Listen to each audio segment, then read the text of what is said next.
The moment na mayroong mga babaeng nabubuntis na hindi naman nila gusto o kaya dahil sa kulang sila ng kaalaman, ibig sabihin may issue.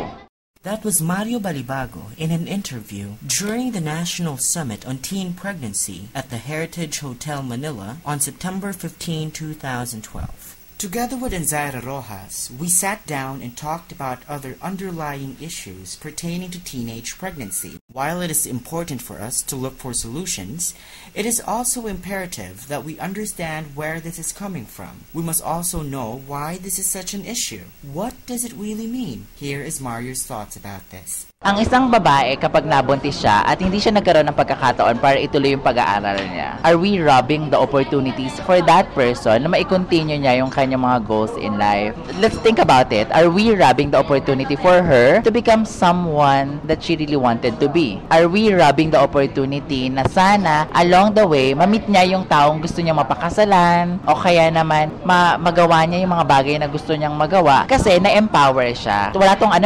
kinalaman whether nakapag-aral ka man o hindi, nakapagtapos ka man o hindi. Pero kung ikaw binigyan ka ng options, hindi dahil sa napaka-limited ng kung ano yung meron sa kapaligiran mo o kaya pinush ka, hindi ba mas maganda na meron ka mga pinagpipilian? Kasi kapag wala kang pinagpipilian, ibig sabihin na walang ka rin ng karapatan para i-exert yung ano man ang nararamdaman mo, yung expressions mo, etc. So I think it all boils down to not just because of being pervert, being flirt, looking for some love, etc. Hindi lang naman yun ang dapat nating tingnan dito, sino-sino ba yung merong kakayahan para maiwasan ang maagang pagbubuntis. Ngayon, kung hindi nagawa ng gobyerno man yan, ng pamilya man yan, ng kung ano-ano mga institusyon yan, ng educational system man yan, ng healthcare system man yan, o ng religious sector man yan, ibig sabihin, may mga pagkukulang ang bawat isa. Pero I think hindi dapat natin, hindi tayo mag-dwell much on sino bang may kasalanan. I think, kasi alam naman natin with sabi nga nila, 70%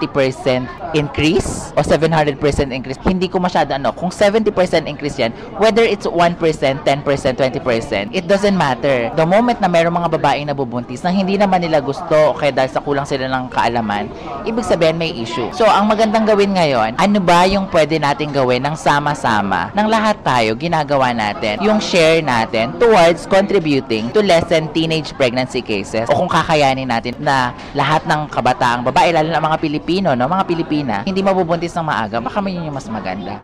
You just heard Mario Balibago and his thoughts on the issue of teenage pregnancy. Thank you for listening and join me again next time. To know more about teenage pregnancy, adolescent sexual and reproductive health, and other population and development issues, please visit www.mulatpinoy.ph. This has been Anthony. Have a great day.